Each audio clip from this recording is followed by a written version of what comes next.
Tipper driver కి ticket ఇచ్చానంటూ Chandrababu తూలనాడాడని హేళన చేశారని వైఎస్ఆర్సీపీ ట్రేడ్ యూనియన్ రాష్ట్ర అధ్యక్షులు పూనూరు గౌతమ్ రెడ్డి ఫైర్ అయ్యారు. ప్రెస్ డౌన్ వద్ద ఉన్న అంబేద్కర్ విగ్రహానికి ఈ సందర్భంగా ఆయన వినతి పత్రాన్ని అందజేశారు. అనంతరం ఆయన మాట్లాడుతూ జగన్మోహన్ రెడ్డి కార్మికుల పక్షపాతి అని అన్నారు. టిప్పర్ డ్రైవర్ ఎమ్మెల్యే అవ్వకూడదా అని ప్రశ్నించారు. సామాన్యుడిని శాసనసభకు తీసుకుని వెళ్లాలి అనేదే సీఎం జగన్మోహన్ రెడ్డి లక్ష్యమని తెలిపారు. చంద్రబాబుకు బుద్ధి రావాలనే ఉద్దేశంతోనే అంబేద్కర్ విగ్రహానికి వినతి పత్రం ఇవ్వటం జరిగిందన్నారు. కార్మికులందరూ సీఎం జగన్ పక్షాన ఉన్నారని స్పష్టం చేశారు. ఈ రోజున అంబేద్కర్ గారికి ఒక వినతి పత్రం అందజేయడం అనేటువంటి జరుగుతోంది. దానికి కారణం జగన్మోహన్ రెడ్డి గారు కార్మికుల పక్షపాతిగా, సింగనమల శాసనసభ్యుడిగా వీరాంజనేయులు గారు అనేటువంటి ఒక టిప్పర్ డ్రైవర్కి ఎమ్మెల్యే సీట్ ఇవ్వడం జరిగింది. టిప్పర్ డ్రైవర్కి ఎమ్మెల్యే సీటు ఇవ్వటం ఏంటి అనేది అపహాస్యంగా నవ్వుతూ మాట్లాడాడు చంద్రబాబు నాయుడు.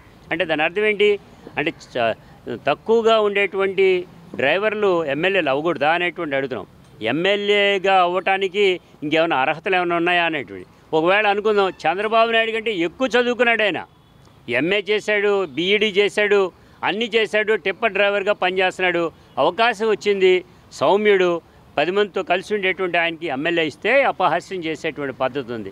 అందుకని ఆయనకి బుద్ధి రావాలి అనేటువంటి ఉద్దేశంతోనే ప్రపంచ ప్రఖ్యాతిగాంచినటువంటి అంబేద్కర్ గారు బడుగు బలహీన వర్గాలు, ఎస్సీ ఎస్టీ బీసీల యొక్క అభ్యున్నతి కోసం రాజ్యాంగాన్ని రచించినటువంటి ఆయనకి వినతి పత్రం ఇస్తే ఆయన ద్వారా అయినా కానీ కూడా పైనుంచి ఆయనకి మొట్టికాయలైనా పడతాయి అనేటువంటి ఉద్దేశంతో మేము ఇవ్వటం జరిగింది. ఇవాళ ఉండేటువంటి ఈ పరిస్థితుల్లో ఇవాళ జగన్మోహన్ రెడ్డి గారి పట్ల ఆకర్షితులైనటువంటి డ్రైవర్స్ సంఘాలు అన్నీ కూడా ఏకోన్ముఖంగా చెప్తా ఉన్నాయి. జగన్మోహన్ రెడ్డి గారి యొక్క గెలుపుకి మేము అందరం ఉంటాం అనేటువంటి కూడా తెలియజేయడం జరుగుతుంది. అందుకని ఇవాళ ఉండేటువంటి దీనిలో దానికి సంబంధించినంత వరకు ఇప్పుడు మనం చూస్తున్నాం.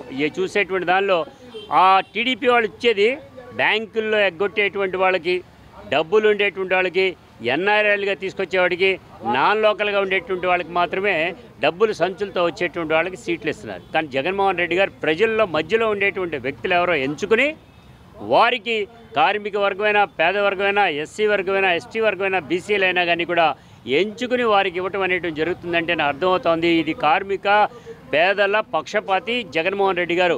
ఉన్న వాళ్ళకి పక్షపాతిగానో లేకపోతే వాళ్ళ పక్కన చేరినటువంటి వాడు చంద్రబాబు నాయుడు. అందుకని ఈ క్లాస్ వార్ అనేటువంటి జరుగుతుంది. ఈ క్లాస్ వార్లో పేద మధ్యతరగతి వారి యొక్క విజయమే తథ్యం రేపు రాబోయే రోజుల్లో అనేటువంటి కూడా తెలియజేస్తున్నాం.